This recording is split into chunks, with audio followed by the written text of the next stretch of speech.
I'm the director for the Center for Catholic and Dominican Studies.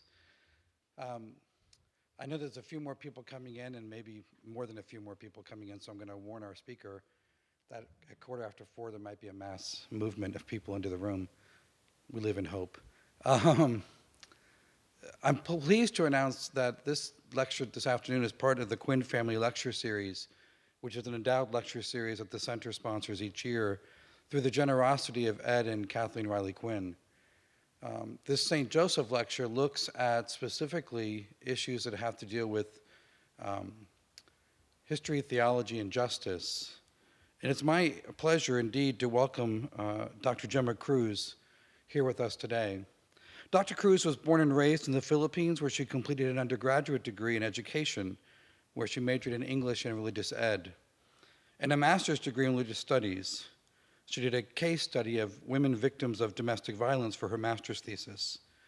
She completed her PhD in theology with high distinction, and I'm going to pronounce this wrong even though I just practiced it, at Radboud Universiteit Nijmegen in the Netherlands with a dissertation on the Filipino migrant domestic workers in Hong Kong. Dr. Cruz worked and lived for several years in the United States prior to her moving to Australia.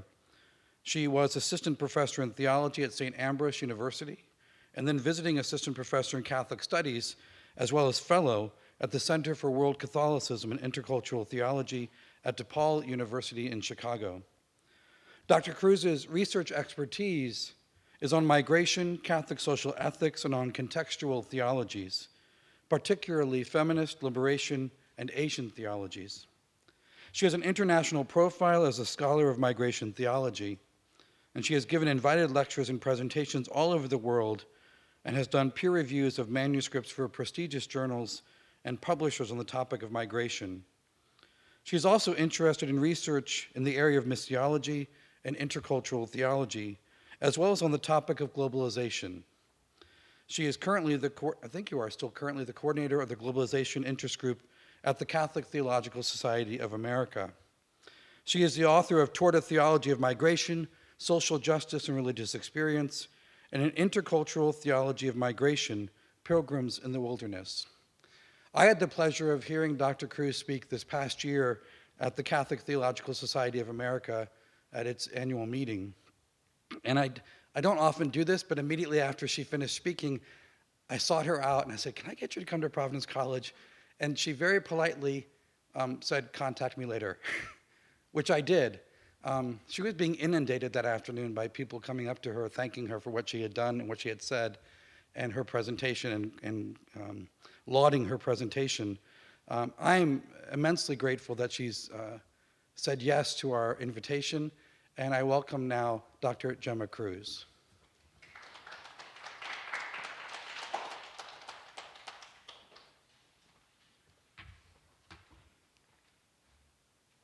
To wear my eyeballs. So good afternoon to all of you, and it is very good. It's good to be with all of you this afternoon. My presentation, as you can see there, is on glimpses of grace, pathways to the sacred, the many phases of journey and pilgrimage today. My presentation is structured into 4 parts, and you can see it there. So just so you can have an idea of where I'm leading to. So I will begin with a brief look at the idea of journey and its outer and inner dimension. I will then proceed to a discussion of pilgrimage, particularly its religious and secular forms. This will be followed by an exploration of the ways in which human life is a journey and pilgrimage toward God, using religious pilgrimage as heuristic lens, and with a reflection on the journeys of migrants and refugees. I then end with a brief conclusion. So let me begin by looking at the broader term that is journey. Journeys are constitutive of human life. We move on a daily basis, be it the brief walk to the park or to the campus, the short trip to the nearby grocery, the long commute to work, or the even longer interstate travel for vacations. We live and life goes on because people move. Journeys cover the expanse of human experience in that they have an outer and inner dimension. Oftentimes, they're simply a journey from A to B. Other times, they are an odyssey and become inspiration for new ways of living. Unfortunately, traveling these days is not entirely alluring. There is traffic, possible terrorist attacks, threat of exotic diseases such as the Ebola or Zika virus, long layovers at airports, flight delays, or worse, flight cancellations. I had an epic travel nightmare coming this part of the world. Nevertheless, there are many types of outer journeys that we look forward to and will forever remember. We remember, for example, those journeys that are life-changing because of their timing. Driving off to college or going on honeymoon are experiences people carry with them forever.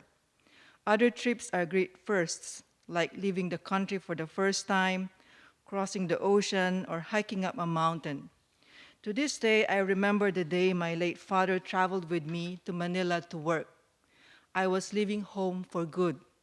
And while he didn't really have to accompany me, I was pretty much independent, I very much appreciated the fact that, like most parents, my father simply wanted to make sure that I get there safe and at the same time be reassured that I am going to a good place.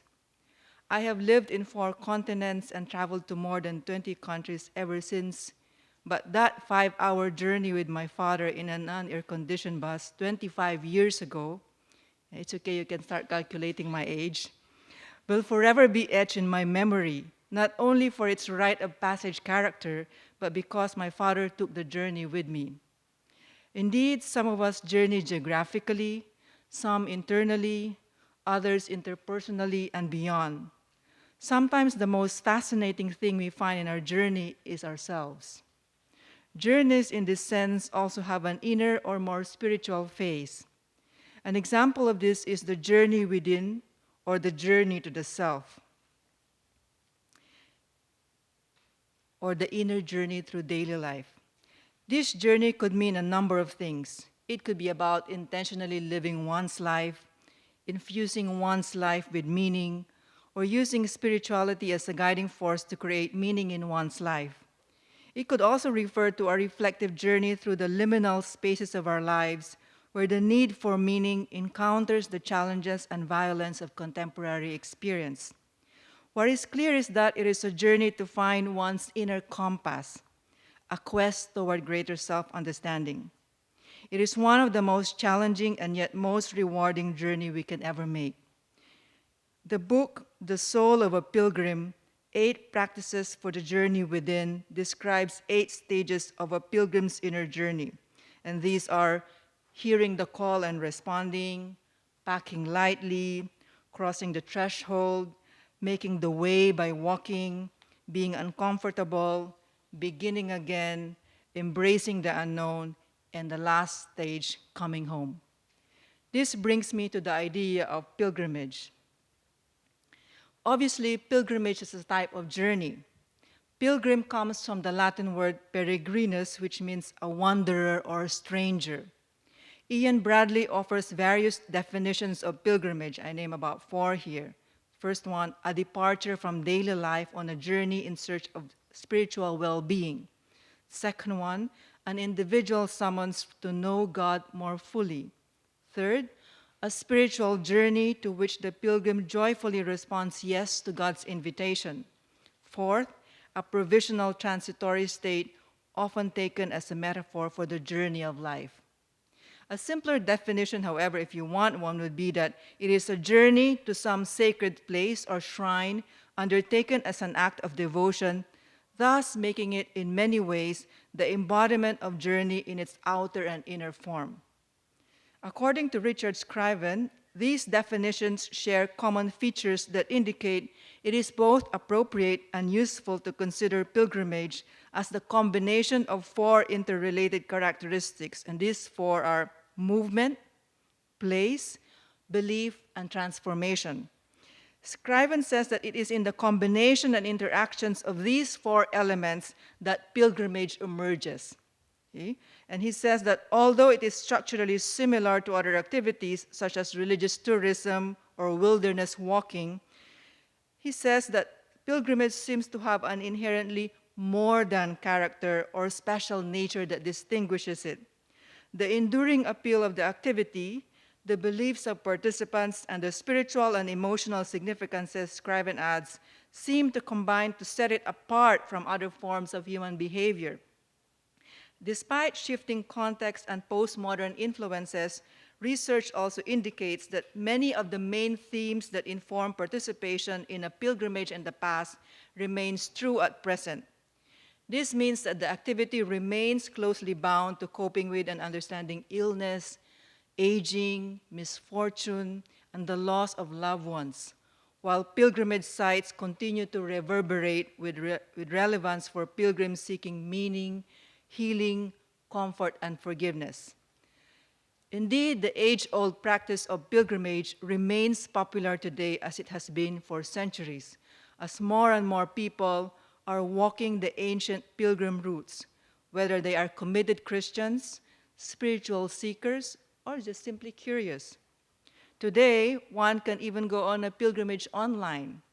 A pilgrimage of some sort can also be done through the Abbey of the Arts, a virtual global online monastery which has Benedictine Oblate Christian Walter's painter as abbess. So there are many ways in which it has been transformed these days, especially in the digital age. This year, the popularity of pilgrimage will once again be seen with Pope Francis's call to go on a pilgrimage to a Jubilee church, shrine, or basilica designated by their local bishop in their own country without needing to fly to Rome. So on this note, let me now turn to one phase of pilgrimage that many of us are more familiar with, the religious pilgrimage. So religious pilgrimage pertains to a far more universal voyage, that of the soul. It is a journey where pilgrims travel to the frontiers of their souls to discover the hidden presence of God. In fact, the greatest assemblies of human beings on earth are those of religious pilgrims. They arrive in their tens of thousands, as you can see here, for Holy Week in Rome, at least on the left side. They are also at Mecca.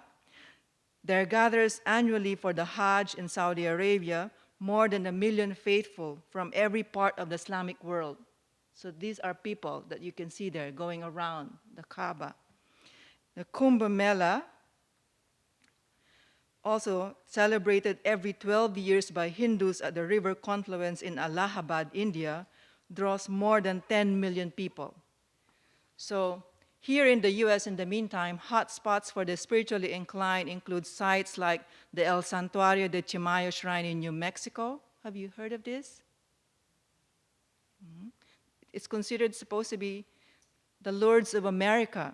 It's where a humble hole in the ground purportedly bears restorative mud.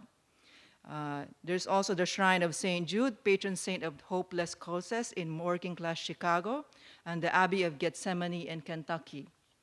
So why do pilgrims come in such numbers? Why in millions? Why in thousands? What is it that they seek? Why in all ages and all over the world have people felt this same desire to set out, leave their normal lives and familiar places on a journey into the unknown? The answer seems to be that whatever faith they belong, be it Hindu, Muslim, Christian, wherever their footsteps are directed, and whichever immediate reasons they give for going, at the bottom of all of this, all pilgrimages spring from an inborn yearning for an encounter with the divine. Pilgrimage in the Catholic tradition has roots in the Bible and the tradition. In the Hebrew Bible or the Old Testament, the exodus of the Jews from ancient Egypt is an important source. Jesus himself taught about and embodied the pilgrim character of the human condition through his life and ministry. After Jesus' death and until today, going on a pilgrimage to the Holy Land, particularly significant places in Jesus' life, is a milestone in a Christian's life. In the time of the Church Fathers, the time of pilgrimages and forced migrations, hospitality to pilgrims and displaced people were a major concern. At Bethlehem, Jerome established monasteries always ready to offer hospitality to devout pilgrims to the Holy Land and asylum seekers coming from the territories occupied by the barbarians. In medieval times, millions of pilgrims spent months traveling across Europe to visit holy cities and shrines. Unlike today, in a matter of days or hours, you get to your destination Those days, it takes them months to go on a pilgrimage. But really, in those days, it's not only merchants, it's not only friars, it's not only soldiers and official messengers, but crowds of pilgrims were a familiar sight on the roads of Western Europe. So the annual Lenten pilgrimage to dozens of Rome's most striking churches, for example, is actually a sacred tradition dating back almost 2 millennia to the earliest days of Christianity. So pilgrimage in the Catholic perspective also rests on the belief that in some places, God is specially available to people, and that the journey itself, that is the time spent as a pilgrim, is transformative, cleansing, and purifying. Catholicism itself has an impressive list of pilgrimage sites from the Holy Land to Rome, Fatima to Lourdes, Medjugorje to Assisi, as well as numerous cathedrals, churches, shrines, and other places worldwide related to devotion to Jesus, Mary, the saints, and other important Catholics. Let us take, for example, the Santiago de Compostela Camino. I understand that this was presented also to you, so I'm going to cut down some of what I have here, just focusing on the important ones. So you know that it's known by many names, the Camino de Santiago, the Way of St. James, but it's simply known as the Camino. Okay? There are literally hundreds of books written by pilgrims on this ancient and allegedly enchanted route across northern Spain that dates back to medieval times. For centuries, countless of illustrious pilgrims from Europe and all over the world, from St. Francis of Assisi and Charlemagne to King Ferdinand and Queen Isabella of Spain, to Dante and Chaucer, and guess what? Even Shirley MacLaine have been on the Camino. So it's a nearly 500-mile trek across highways, mountains, and valleys, cities, towns, and fields. And their destination is Santiago de Compostela, where the remains of the Apostle James is said to be buried. Today, thousands of men and women come from more than 60 countries. They journey by foot and bicycle across this trail annually. According to Bradley Shefford, if you are interested in going on a Camino, the essentials for a successful Camino trip are the following. You need to have a sleeping bag and a mat, 2 to 3 cotton shirts, a couple of pairs of comfortable lightweight pants, 3 pairs of thick socks, underwear, a good pair of boots, small containers of toiletries, sunscreen, medication and first aid, and an El Camino guidebook, so the pilgrim will never get lost. I was thinking, for an American millennial, the list would probably look like this. Everything I just mentioned, plus an iPhone, an iPad, and a Fitbit. So another popular pilgrimage site, so you can see some pictures of the Camino there. On the right is the Croagh Patrick. This is a place in Western Ireland where Patrick, the patron saint of Ireland, is said to have spent 40 days and nights praying and fasting, and to have banished snakes from the country. Even though it's only a 2-hour ascent to the summit of a mountain, it's not really an easy climb. Still, more than 1 million people from around the world make the journey every year to follow in St. Patrick's footsteps, many of them barefoot. At the top of the mountain, you can attend Mass in a modern chapel or enjoy the views before making your way back down for what is arguably one of the perks of the journey, a pint of Guinness in a local pub. Without a doubt, however, places related to Marian apparitions and consequently Marian devotion remain some of the most popular Catholic pilgrimage sites. These include Our Lady of Fatima in Portugal, Our Lady of Guadalupe in Mexico, Our Lady of Montserrat in Spain, and of course, the most popular of them all, Our Lady of Lourdes in France. Pilgrimage in the Catholic tradition is not only bound to people and places, but also time and events. For example, Lent, and in particular Holy Week, is a time when many Catholics go on pilgrimage. As a time for profound reflection on the realities of sin, conversion, and redemption, this period becomes an auspicious time for Catholics to go on pilgrimage. Just last week, for example, on Good Friday, thousands of Christian pilgrims to the Holy Land commemorated the crucifixion of Jesus by following the path in Jerusalem's Old City, where, according to tradition, Jesus walked on the way to the cross. So we know this as the Via Dolorosa. In the Philippines, Maundy Thursday is also strongly associated with what we call Visita Iglesia. Visita Iglesia, or visitation of normally 7 churches, is a Lenten practice that can be traced to medieval times when pilgrims would visit the 7 basilicas of Rome as penance on Maundy Thursday. Popularized in the Philippines during the Spanish colonial times, the tradition continues today among Filipinos both at home and overseas, including Filipino Americans. In the past few years, the Catholic Bishops' Conference of the Philippines has even put up a Visita Iglesia online webpage for Filipinos overseas, as well as those who are sick and therefore cannot go out to visit churches. When I was living in Chicago, I remember how I would see announcements in the parish newsletter of Visita Iglesia, which were often spearheaded by Filipino Americans. So as Criven maintains, pilgrimage as a religious activity has a distinct and lasting appeal, and that despite a general decline in religious practice in the Western world, it has witnessed a revival in recent decades, with modern transport and communications facilitating its globalization. This postmodern revival, however, has blurred the lines between pilgrimage, tourism, and more secular reasons for traveling. This brings me to the second phase of pilgrimage, secular pilgrimage. Contemporary pilgrimage incorporates a whole range of culturally or nationalistic motivated journeys, from trips to European war graves to John Lennon's Strawberry Fields Memorial. While followers of alternative spiritualities and New Age religions flock to historical or indigenous sites, including the Stonehenge and Machu Picchu.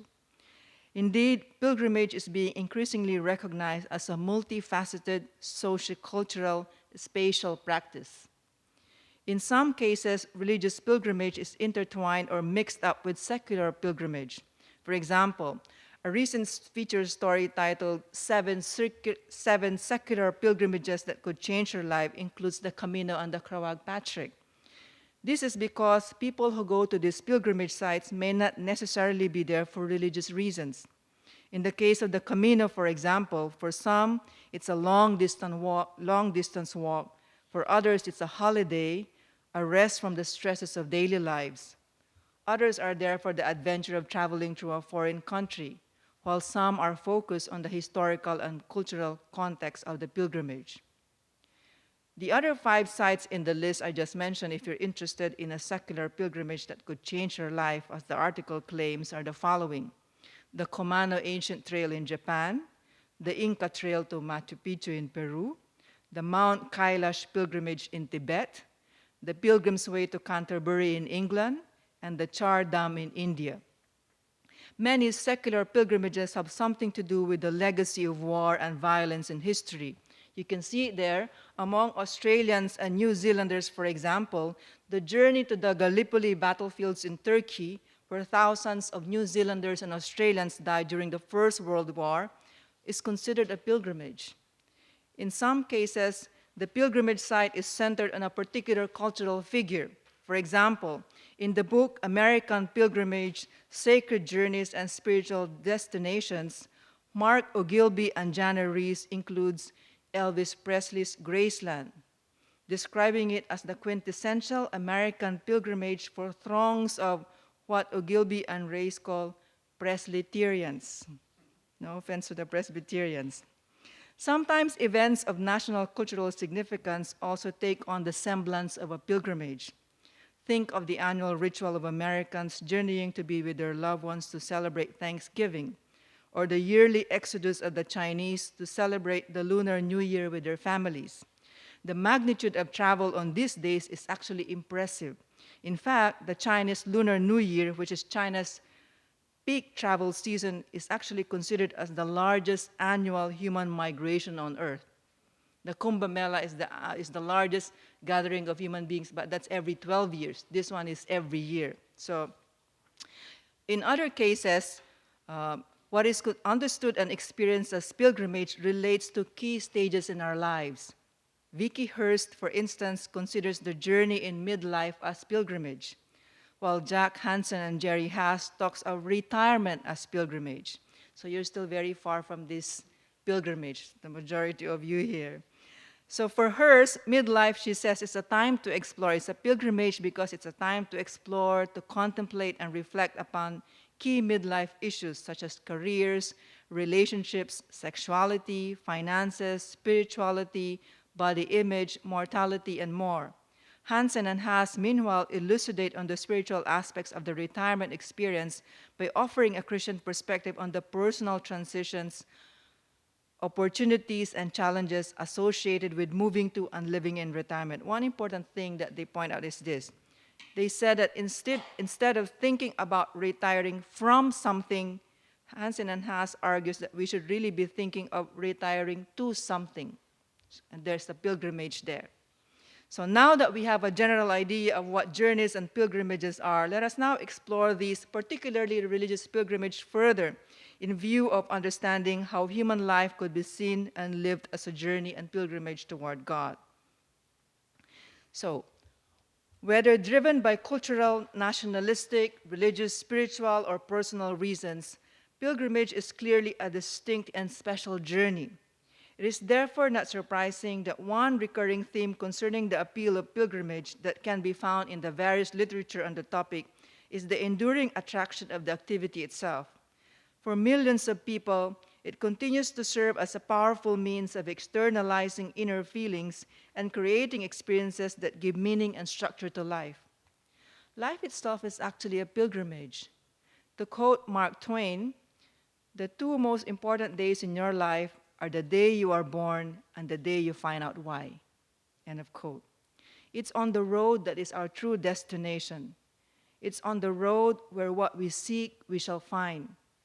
The philosopher Gabriel Marcel makes a reference to this itinerant character or pilgrim condition of the human person in his book Homo Viator, Introduction to the Metaphysics of Hope. Jennifer Westwood also contends that pilgrimage has become a metaphor for life itself, the journey we set out on the moment we are born. So let me now offer reflections on 5 ways in which journeys, and in particular religious pilgrimages, reflect human life itself as a journey and pilgrimage toward God. The first is the search for meaning. People who go on a religious journey, such as pilgrimage, are not like business travelers or tourists on a holiday. Pilgrims travel to places that are holy in their religion because they want to get close to their God. Thus, there is often a differentiation made between the pilgrim and the tourist. More than 10 years ago, I traveled to Rome on a pilgrimage, together with students in Radboud from Radboud University, where I did my doctoral studies. That time, I was a contributor for the now defunct Global Perspective column of the National Catholic Reporter, so I wrote a reflection on my experience. Part of my reflection centered on what distinguishes the pilgrim from the tourist. I contended that, although it may not always be the case, tourists are marked by their cameras and by their tendency to quickly look, take pictures, and move on. Pilgrims take time to see and pray. Tourists hear the tour guide in a distracted way. Pilgrims listen intently. Tourists store memories through numerous photos and souvenirs, post them on Instagram, on Facebook. Pilgrims store memories through the heart. In other words, the former is primarily a traveler, the latter is largely a seeker. The tourist is immersed in sights and activities, while the pilgrim is always on the lookout for God. One enjoys the view, the other experiences the trip and lights a path for those who go after him or her. Pilgrims are therefore not just travelers, but also seekers. This search for meaning underpins most pilgrimages. Camino pilgrims, for example, are either facing a transition or a significant event in their lives, such as retirement or bereavement. Some may be processing a major crisis in their lives and are longing for healing or resolution. Others may be there for a time out to review their lives and set a new direction. A few may be running from failure and looking for enlightenment, while others may be seeking a challenge that will push them, inspire them, and save them. This goes to show that self-awareness, or the quest for it, could be linked to the search for God, and that the spiritual can never be divorced from the human. Then there is the large number who go on pilgrimage purely because of religious yearnings. There are those who may feel that their faith has grown stale, or have a desire for intense prayer, or want to explore and better understand their faith. Others may wish to atone for past sins. As a journey to a non-substitutable site embodying the highly valued, the deeply meaningful, and a source of core identity, pilgrimage allows Catholics to explore the interior landscapes of their own soul and begin what the saints such as Teresa of Avila variously referred to as the journey into the interior castle, or what John of the Cross speaks of as the ascent to Mount Carmel. In the process of this exploration and ascent, one finds self and God. Indeed, people go on pilgrimage for many different reasons, but most pilgrims do so in the hope that they will experience God more closely and deeply. The search for meaning itself is an existential human activity, and insofar as the pilgrim search is often realized in the context of the search for the ultimate, that is the divine, or results to the experience and recognition of the divine in us, among us, and around us, journeys and pilgrimages point to human life as a journey and pilgrimage toward God. The second one, the centrality of rituals. Pilgrims obviously do not just travel to any place. They go on a journey to a holy site, a particular site where they can feel closer to God. For the pilgrim, however, the pilgrimage itself is not just about the physical arrival at that holy place, but the experience of progress towards that destination. Ralph Waldo Emerson, that classic quote, "Life is a journey, not a destination." Yeah. In such a perspective, the journey itself, and in particular the rituals during or along the journey, play a very important role in the making of a pilgrimage. Pilgrimage rituals come in various shapes and forms. Around the Catholic world, most pilgrimages will not be complete without lighting a candle in prayer. Like the Camino, many pilgrimages also has walking as a central ritual. It is also not surprising to see people walk on their knees, as you can see there, especially in Fatima in Portugal, or to see people walking barefoot in Croagh Patrick, as you would have seen in that previous picture. Some Good Friday pilgrims in Israel who do the 14 stations of the cross even carry large wooden crosses on their backs as part of the pilgrimage. During the journey, pilgrims in most holy sites may also perform various religious practices such as singing hymns, touching or kissing relics, joining processions, etc. Even healthy pilgrims take a bath in pilgrimage sites with a holy spring such as Lourdes in France. So this is all part of the process of the pilgrimage experience, so that we can say that the sanctity of a pilgrimage site also derives from these religious bodily practices. In other words, the rituals of pilgrimage help construct sacred places in the sense that pilgrimage sites also acquire their timeless mythic qualities and sacrality or sacredness because of pilgrims' embodied religious acts. For example, it was a custom for medieval Camino pilgrims to take home a scallop shell. I wonder if he talked about the scallop shell. Oh, that's good. So that's a perfect example. That practice started in the medieval times. It really was just they pick up shell from one of the Galician as a kind of a proof of that they have completed the Camino. But it became the symbol for St. James. It became gradually as a symbol for St. James, and many pilgrims wore it as a sign that they are pilgrims. To wear that shell was to hold a position of protected reverence. It gives them privileges to sleep in churches and to ask for meals. It helped to ward off thieves. Over the centuries, many myths about the shell have evolved, and you probably have heard about this. But it's also a metaphor for the Camino pilgrim. What does it mean? It's the idea that as the waves of the ocean wash scallop shells up on the shore, God's hand also guides the pilgrims to Santiago. So in appreciating the central role of rituals in how pilgrims and pilgrimage sites are formed and transformed, one gets a glimpse on how rituals are important in human life itself, and how doing them is not only about maintaining customs and tradition, but about the ongoing need for spiritual nourishment, renewal, and transformation. In the Catholic tradition, going through and living through the liturgical year is actually like journeying into the heart of God. And from a Catholic perspective as well, these rituals form a part of a living tradition that vivifies, strengthens, and renews us. Let me illustrate my point with two rituals that are often integral to a Catholic pilgrimage: the prayer and the Eucharist.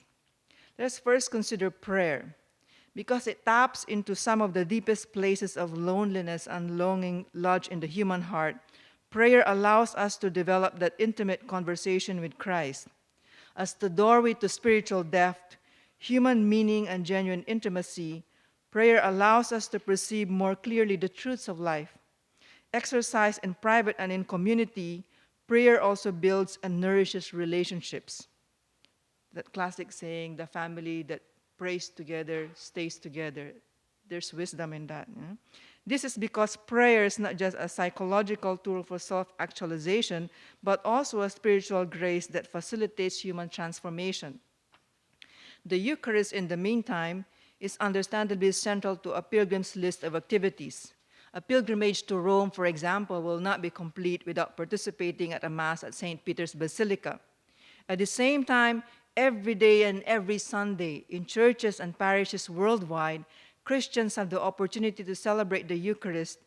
But the classic line we hear from people is this: we go to Mass. Or we add, where are you going? We are going to Mass. A more appropriate description, I believe, is we go back to Mass. I say this for a couple of reasons.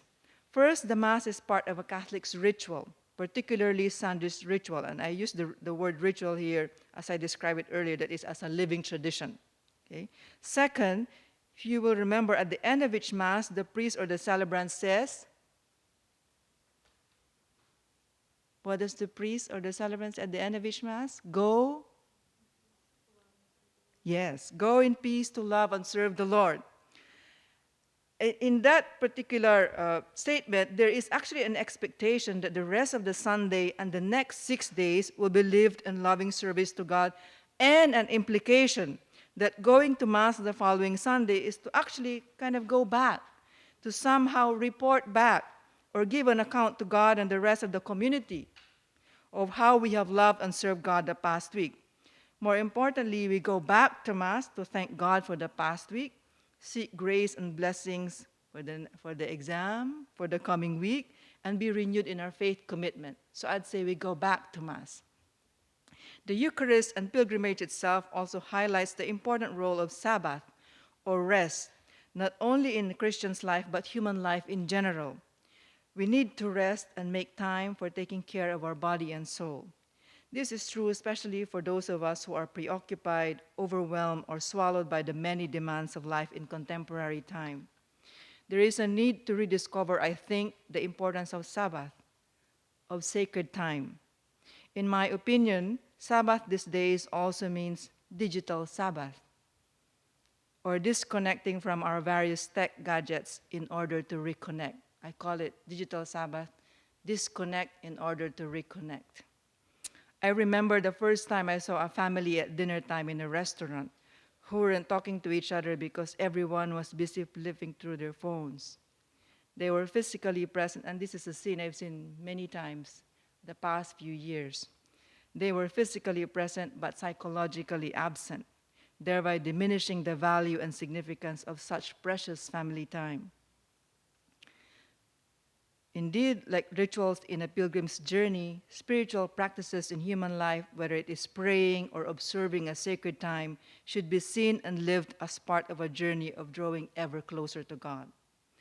Third, the role of community. Pilgrimages also drive home the idea of human life as a journey and pilgrimage toward God through their communal dimension. At the end of the day, journeys and pilgrimages are not just about the places we visit, but also about the people we meet. In fact, our journey is never completely our own, or for our sake alone, but one always linked to those of others. To be sure, the rites, the rituals, the forms, the textures, the tastes, the smells, and the sounds of spiritual life in the context of pilgrimages become alive within a community of people. For many pilgrims, especially in those sites that involve days or weeks of walking and being together in an isolated environment, experiencing pilgrimage with others, whether they are friends, loved ones, or complete strangers is like seeing, and I'm quoting a theologian here, the substance of religion and more, the strength that comes from valuing the intangibles, the meanings that are continually created and understood when human beings come together to share their lives and their faith, their fears, their meals, and their memories, end of quote. It is somehow like the Eucharist in the flesh, expressed in the beauty and resilience of the human spirit. Chris Devereaux and Elizabeth Carnegie sheds light on the power of relationality and community as seen in the experience of the Camino Pilgrims. They write, and I quote them here, "New communities become formed on the route both with other pilgrims and with people who live on the route or offer support or hospitality. It is this closely bonded community, all with the same goal of reaching Santiago, all experiencing physical and emotional challenges, and all separated in a timeless present that makes the Camino special. The sharing of another pilgrim provides a mystical face to this human interconnectedness." And I'm quoting this pilgrim here. "I knocked at a nearby door to see if I could get my pilgrim record stamped, but she said the office next door was closed and they wouldn't be back till tomorrow. As I was going, she said, 'It is mystical, seeing the constant flow of people like you passing day after day. It is an example to us all. One day I want to make the journey. Please remember me when you get to Santiago.' I was touched by the words, and I did remember her when I got to Santiago." End of quote. Christian life itself is a pilgrimage. As a people of faith, we are a people on a journey toward God. We are a people on the move. We are on a pilgrimage, on a search for home that is in God. As Augustine of Hippo intoned, "Thou hast made us for thyself, O Lord, and our heart is restless until it finds rest in thee." End of quote. Alistair McGrath also speaks actually of Christian living as a journey, which is not meant to be done alone. Indeed, actually the good thing is that our journey in and through life is not a solitary one. We travel with fellow pilgrims, and we travel in the footsteps of pilgrims, past and present. Hence, the Vatican II document Lumen Gentium refers to the Church as the pilgrim people of God, Lumen Gentium chapter 2. As pilgrims, we are called to discover traces of God in the world, most especially in the lives of those who have come before us, like the saints, who have taken the path toward God no matter how difficult it may be. As pilgrims, we are called to witness to the God of the Exodus, the God of the journey, and in so doing, leave footsteps for those who will come after us. As the servant song by Richard Gillard reminds us, I'm going to quote, I'm not going to sing because the snow might come, yeah? So he says, "We are pilgrims on the journey. We are brothers and sisters on the road. We are here to help each other walk the mile and bear the load." So that's the end of the quotation there. The point here is that this goes to show how relationality and consequently community is critical in seeing and living human life as a journey and pilgrimage toward God. Jesus himself illustrated the importance and power of relationality and community when he sent the disciples on the mission not on their own, but by twos. Mark chapter 6, verse 7. Relationship is constitutive of who we are and what we can become. Relationality is decisive for our humanity.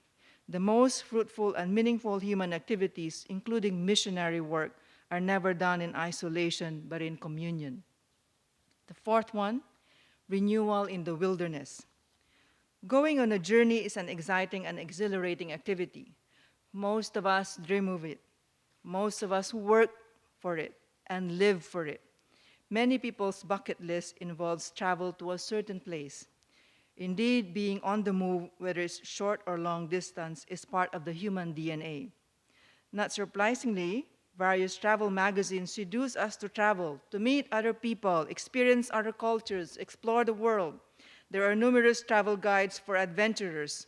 There is, for instance, Lonely Planets trilogy with the following tantalizing titles: Great Adventures, Great Escapes, and Great Journeys. Then there's also National Geographic's Journeys of a Lifetime, 500 of the world's greatest trips. When I was doing research for this paper, I came across interesting perspectives on the ways travel can change us. There's this article I came across, 17 trips that can change your life. There's another one, Italy for Eaters, 9 destinations that will destroy your waistline. Or how about this one? Sexier, funnier, richer. 19 ways that travel can change your life. So there's all sorts of things that we can look at this. But seriously speaking, the experience of pilgrims reminds us that to see human life as a journey and a pilgrimage toward God is to see life itself as an ongoing renewal in the wilderness. Oftentimes, pilgrimage itself becomes a means to deal with spiritual dryness. As best-selling author Lynn Austin mentions in sharing the context of her pilgrimage to the Holy Land, and I'm quoting her here, the opportunity to tour Israel came at a good time. For months, my life has been a mindless plodding through necessary routine, as monotonous as an all-night shift on an assembly line. Life gets that way sometimes, when nothing specific is wrong, but the world around us seems drained of color. Even my weekly worship experiences and daily quiet times with God have felt as dry and stale as last year's crackers.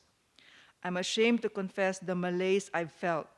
I have been given so much. Shouldn't a Christian's life be an abundant one, as exciting as Christmas morning, as joyful as Easter Sunday? So, end of quote. So wilderness.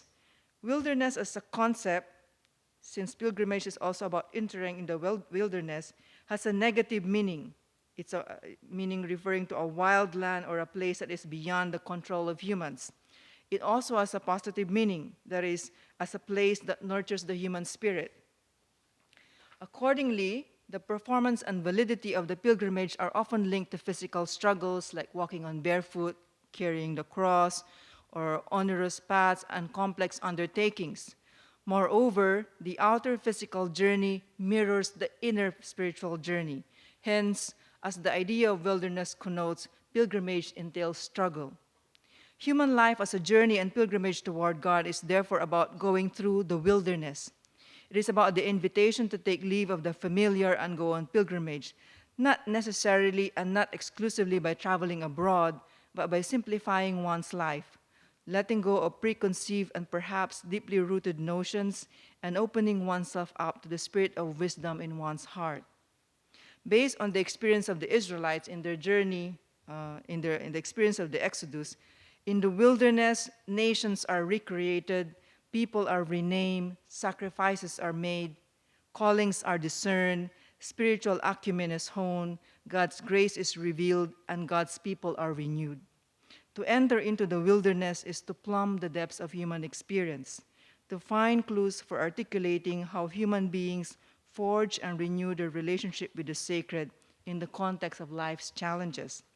In the words of the late Cuban-American theologian Ada Maria Isasi Diaz, La vida es la lucha, or life is a struggle, which I prefer to translate as to struggle is to live.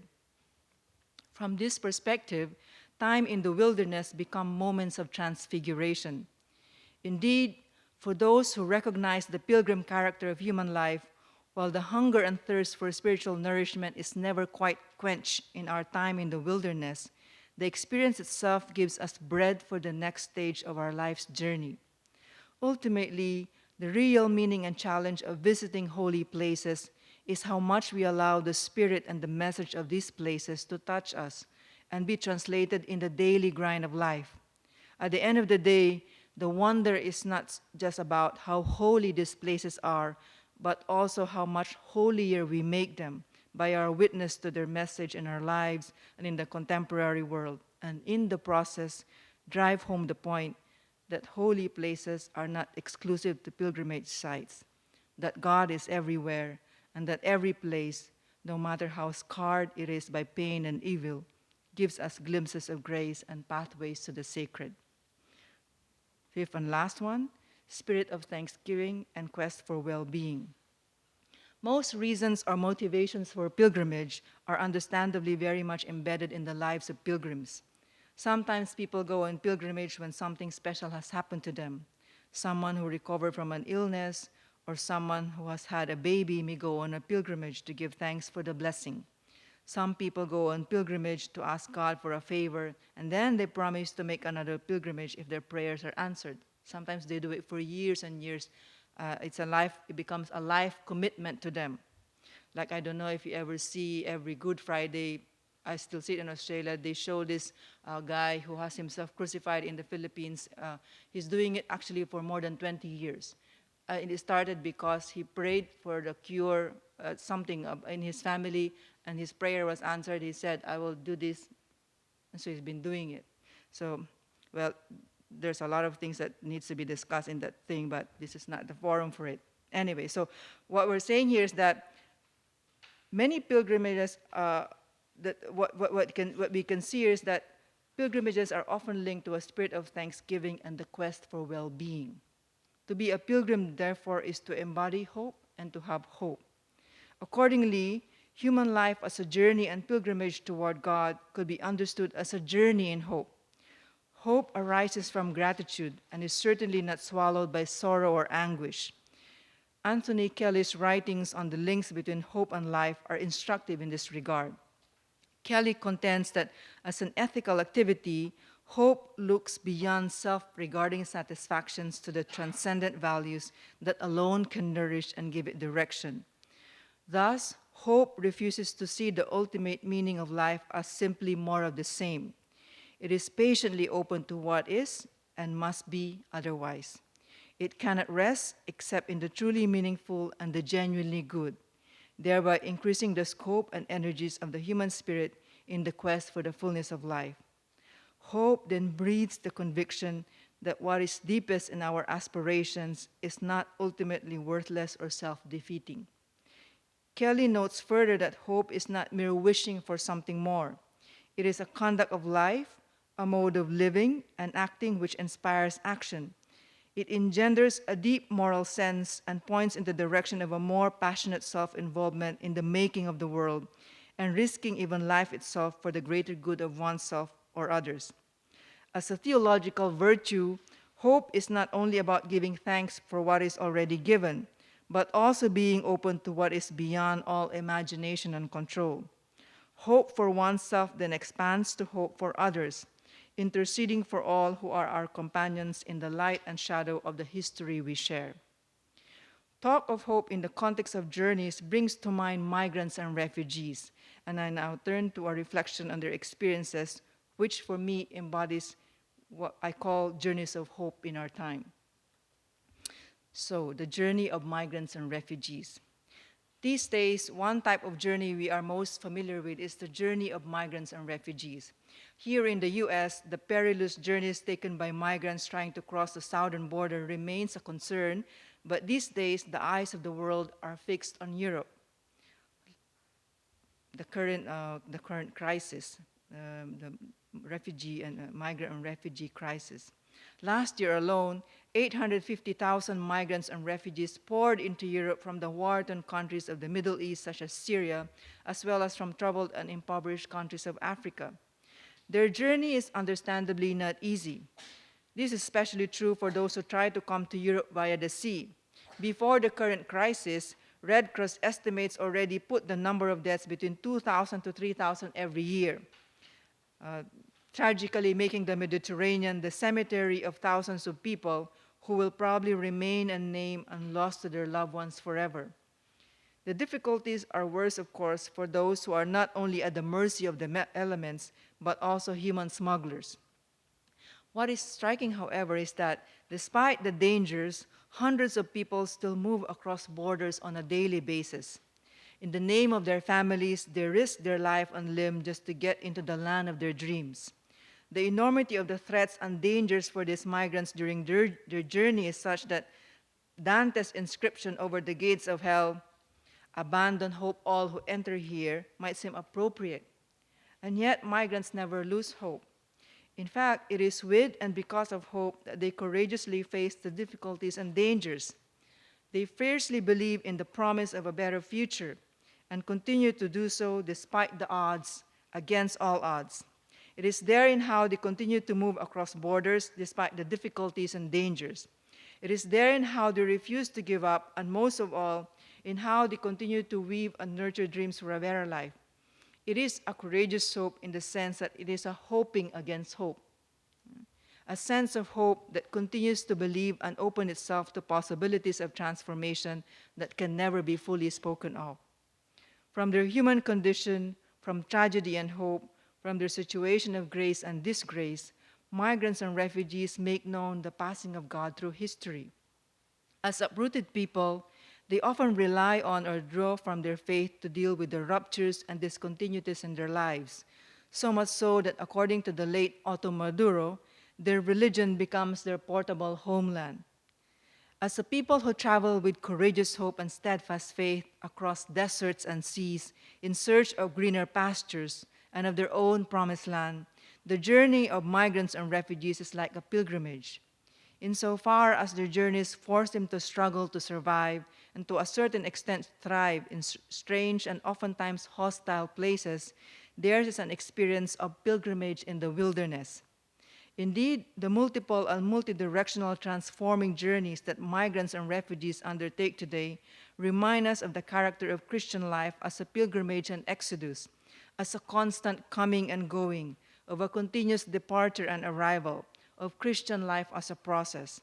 This challenges us to rediscover the God of Revelation in the context of living, of going out to other places as Abraham did. The search of a better life for themselves and their families is the enduring theme of wave after wave, generation after generation of people on the move worldwide. What is clear for people on the move is that well-being is not achieved in a static state, but in dynamic and purposeful, life-changing movements. Migrants and refugees move in order to live. In the process, they encounter death, but like Jesus, dying is not the last word, but resurrection, and consequently, new life or hope. It is a reminder that in God's great economy of salvation, hope, not death, is the last word, in the same way as the Easter is the most important feast of Christianity. So to conclude, journeys and pilgrimages show us that there is a traveler and a seeker in all of us. It is there in the innate spirit in us that hungers for meaning, for purpose, for beauty, for adventure. My first few travels when I was younger were quite exciting for me. These days that I'm older and as one coming from the land down under where everything is far, there are times while on the plane that I can't resist but groan, are we there yet? So one can't help but ask all these questions because of the difficulties of travel these days. I was tempted to put emojis to express all the frustrations of travel. Okay? But in this day and age, journeys and pilgrimages have indeed changed due to international developments, mass transplantation, and changing social attitudes. In many ways, however, they continue to show us how human life remains marked by religious faith, because in one way or another, they reflect how religion continues to be the fire around which people gather. More importantly, journeys and pilgrimages remind us of the fundamental character of life itself as a sacred journey.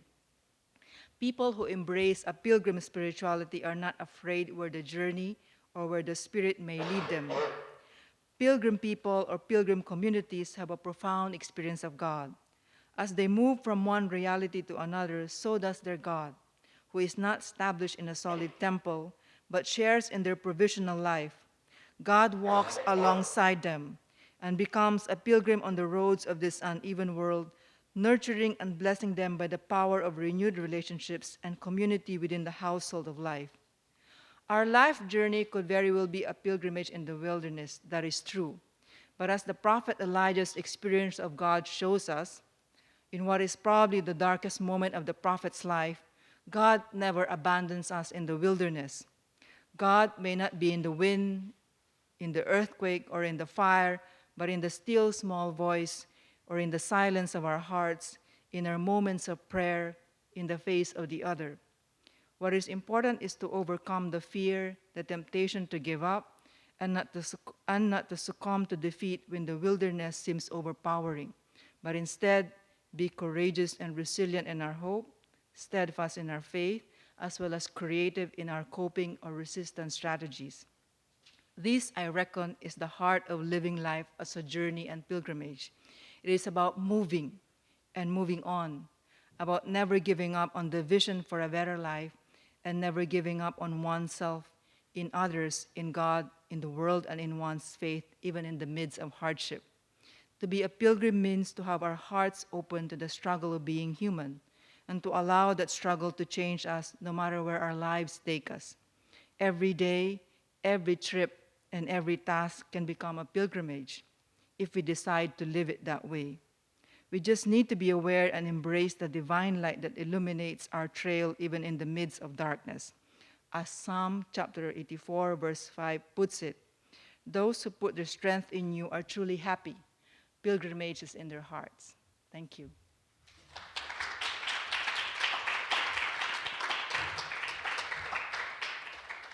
We have time for a few questions.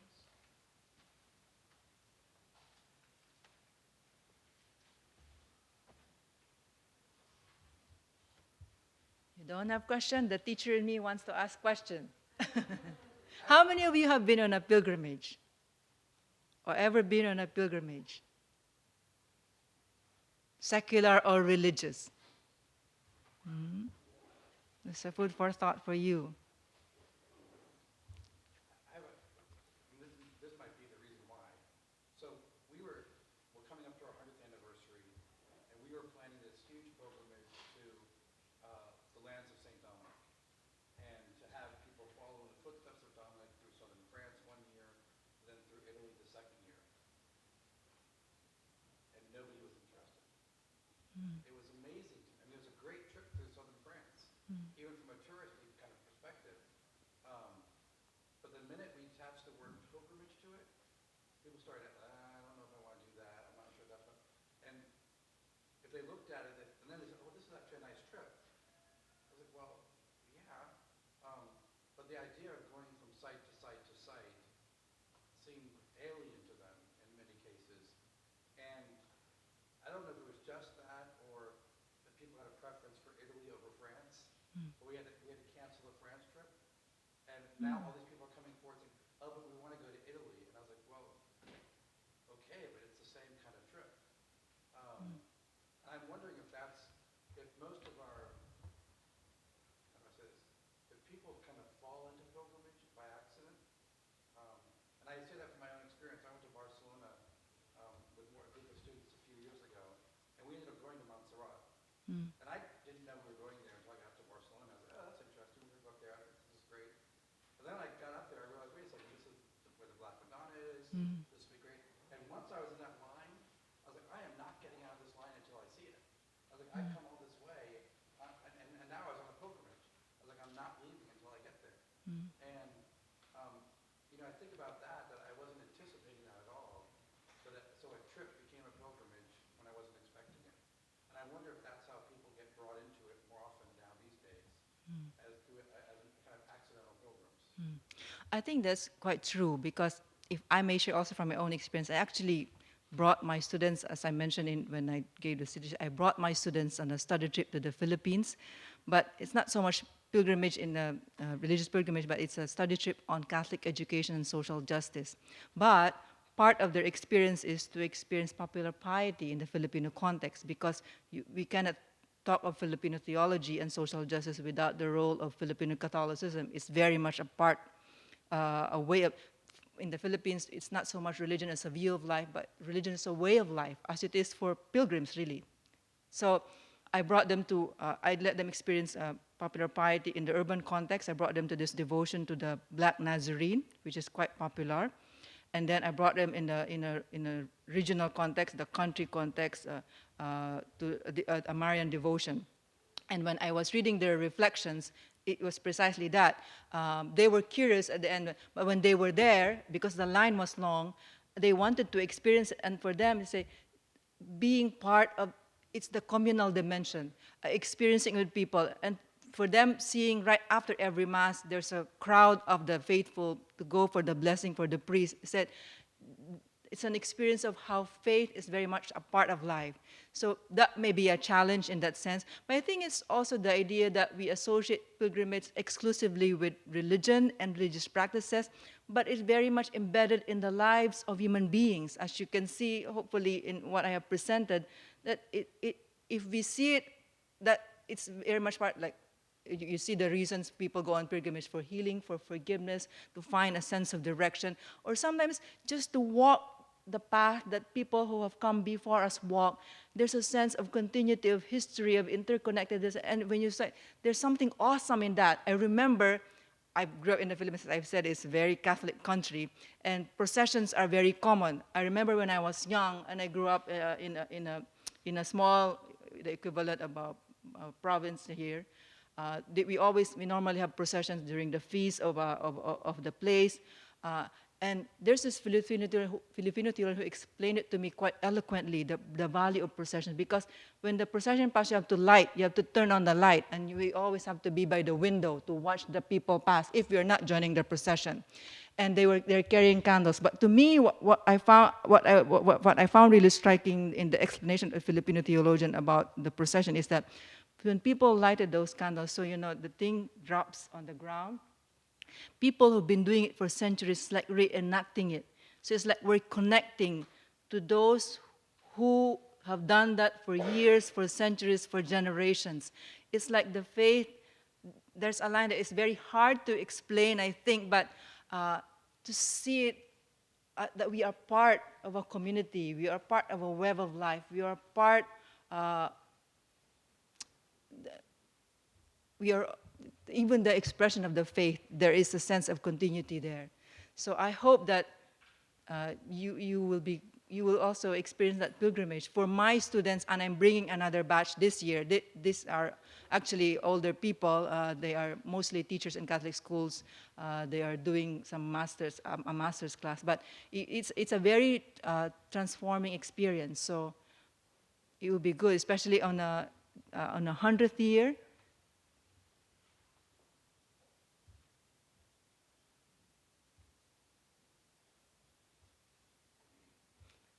Maybe before I respond, because when you were sharing experience in Montserrat, I also happened to go on a pilgrimage on Montserrat by chance, because my husband and I were driving across Spain, and then I came across it and said, let's go and stop.